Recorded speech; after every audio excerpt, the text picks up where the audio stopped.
অনেক আগে থেকেই রমজানের প্রস্তুতি নিতে শুরু করেছেন ব্যবসায়ীরা। পবিত্র রমজান মাস শুরু হতে আর মাত্র 18 দিন বাকি। রমজানে ছোলা, খেজুর, ডাল, পেঁয়াজ, চিনি, ভোজ্য তেল সহ নানা পণ্যের চাহিদা ব্যাপকভাবে বাড়ে। এসব পণ্যের চাহিদার যোগান দিতে প্রস্তুতি নেন ব্যবসায়ীরা। এবার রমজান ঘিরে জানুয়ারি মাসে বিপুল পরিমাণ ভোগ্যপণ্য আমদানি হয়েছে, যা অনেক ক্ষেত্রে পুরো রোজার মাসের চাহিদার সমান। কিছু ক্ষেত্রে আমদানি রোজার চাহিদাকেও ছাড়িয়ে গেছে। এবার রোজায় বিপুল পরিমাণ ভোজ্য তেল আমদানি হয়েছে। তারপরও কোথাও কোথাও খুচরা পর্যায়ে বোতলজাত ভোজ্য তেলের সংকট হচ্ছে বলে জানা গেছে। কোনো কোনো দোকানে বোতলজাত ভোজ্য তেল পাওয়া গেলেও বাড়তি দর চাওয়ার অভিযোগ উঠেছে। ভোজ্য তেল আমদানিকারক ও উৎপাদনকারী প্রতিষ্ঠানগুলোর কর্মকর্তারা বলছেন, আগের বছরগুলোর তুলনায় তারা সাম্প্রতিক মাসগুলোতে বাজারে তেলের সরবরাহ বাড়িয়েছেন। গত জানুয়ারি মাসে বোতলজাত সয়াবিন তেলের সরবরাহের প্রবৃদ্ধি হয়েছে প্রায় 25%। মাঠ পর্যায়ে কেউ কেউ অতিরিক্ত মজুত করে থাকতে পারে বলে অভিযোগ তেল সরবরাহকারী কোম্পানিগুলোর। সম্প্রতি রাজধানীর রামপুরা, বাড্ডা, জোয়ার, সাহারা ও মহাখালী কাঁচা বাজার ঘুরে ও ভোগ্যপণ্য ব্যবসায়ীদের সঙ্গে কথা বলে জানা গেছে, বাজারে পর্যাপ্ত সরবরাহ রয়েছে। চিনি, ছোলা, পেঁয়াজ, ডালের দামও অনেকটাই সহনীয় পর্যায়ে রয়েছে। দেশি পেঁয়াজ কেজি 45 থেকে 50 টাকায়, চিনি প্রতি কেজি প্যাকেট 125 টাকায়, খোলা চিনি কেজি 120 টাকায়, ছোলা কেজি 120 থেকে 125 টাকায়, দেশি মসুর ডাল কেজি 130 থেকে 140 টাকায় ও মোটা মসুর ডাল 105 থেকে 110 টাকায় বিক্রি হচ্ছে। এছাড়া দেশি রসুন বাজারে চলে আসায় দামও কমে এসেছে। নতুন দেশি রসুন 150 থেকে 160 টাকায়, আদা কেজি 120 টাকায় ও নতুন আলু কেজি মাত্র 20 টাকায় বিক্রি হচ্ছে।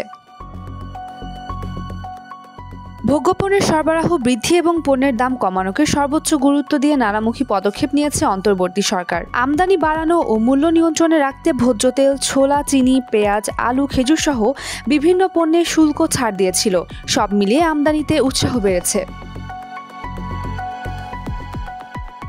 বাংলাদেশ ট্রেড অ্যান্ড ট্যারিফ কমিশনের হিসাবে রোজায় বাজারে ভোজ্য তেলের চাহিদা থাকে প্রায় 3 লাখ টন। জাতীয় রাজস্ব বোর্ড, NBR ও চট্টগ্রাম কাস্টমসের তথ্যে দেখা যায়, জানুয়ারি মাসের প্রথম 29 দিনে সয়াবিন ও পাম তেল আমদানি হয়েছে প্রায় 4 লাখ টন।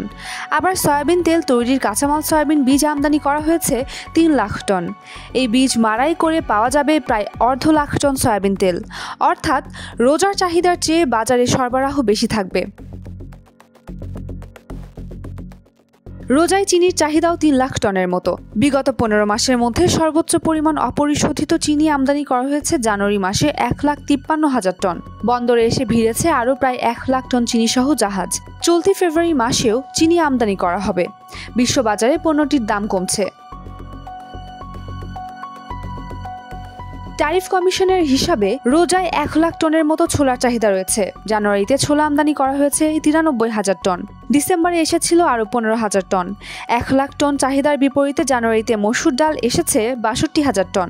জানুয়ারি মাসের শেষ দিকে 25,000 টন মসুর ডাল নিয়ে বন্দরে ভিড়ে একটি জাহাজ। ফেব্রুয়ারিতেও আমদানি করা হবে বলে জানিয়েছেন ব্যবসায়ীরা। রোজায় মটর ডালের চাহিদাও বেশি থাকে। ব্যবসায়ীদের হিসাবে রোজায় 1 লাখ টন মটর ডালের চাহিদা রয়েছে। জানুয়ারিতে আমদানি করা হয়েছে 1,08,000 টন।